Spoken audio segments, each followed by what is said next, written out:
Alrighty then. Thank you for tuning in. I'm Matthew Baker of Beautiful New York Tours.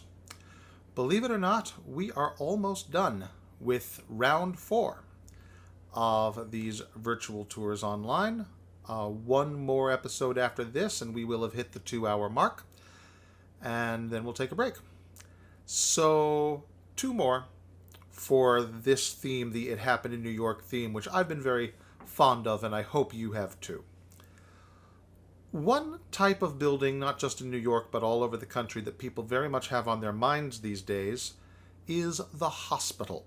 In the midst of a great health crisis, all eyes are on the hospitals pretty much all the time.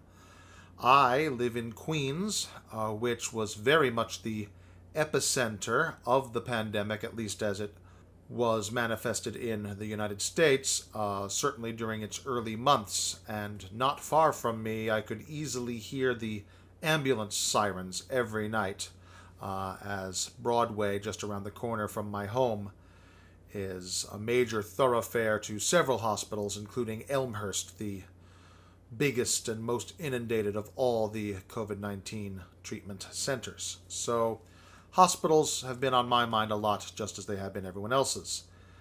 And of course, as someone who likes to talk history, as someone who likes to use the phrase, "this is not new," I tend to think about origins. So I've been thinking about the first public hospital in New York City. It happened in New York. The year is 1798. And the place is Murray Hill, all the way to the east, right by the East River. There's an old estate. We're talking about a time when that really wasn't part of the city. It was the countryside to the north of the city.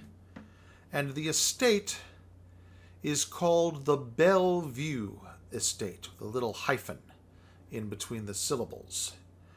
For 60 years, since the 1730s, there has been a little one-room infirmary at the city's first almshouse, which had been built on the Common Green, what is today City Hall Park, way downtown.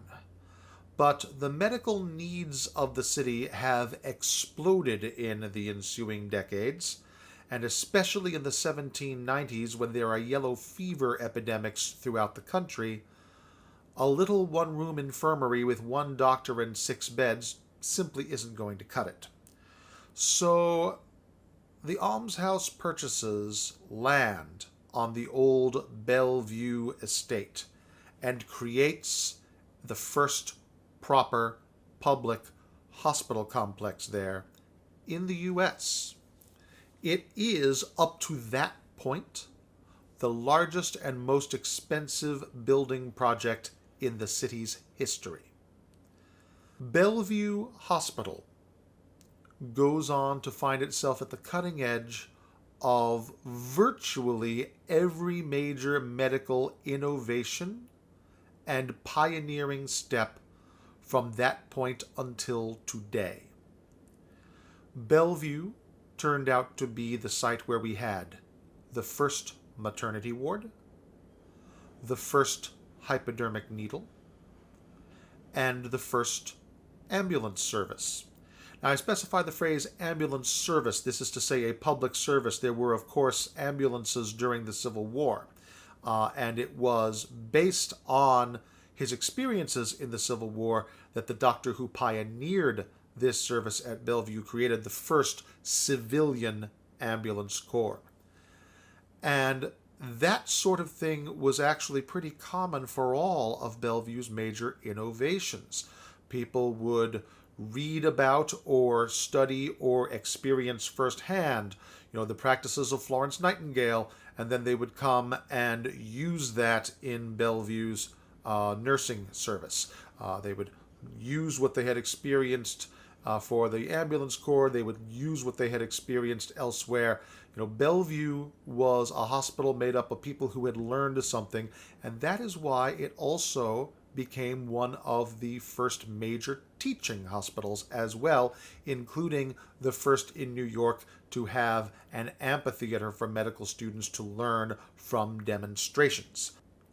Bellevue is probably most famous for its psychiatric ward. Anyone who knows the classic movie Miracle on 34th Street knows they sent Santa Claus to Bellevue. Bellevue has since disbanded their psychiatric ward. Most of the psychiatric patients from Bellevue now work in the tourism business. Bellevue, as it has continued to grow and to modernize, does respect its history, and one of the most fascinating things about driving past Bellevue, because you don't want to actually go there, but as you drive by Bellevue, when you take a good look, one thing you notice is that many of the exteriors of the old 19th century buildings have been kept on as the interiors of the late 20th and 21st century buildings, and that is quite a sight to see. It is a place that remains on the modern cutting edge of medicine, but respects its architectural and cultural history. And if that balance isn't what travel and tourism is all about, I don't know what is. So what I do know is that I hope it all starts up again soon. When it is safe to do so, please check me out at Beautiful New York Tours. You can search Beautiful New York Tours on Facebook or email me at baker.tours@yahoo.com. Again, that is baker.tours@yahoo. Thank you very much.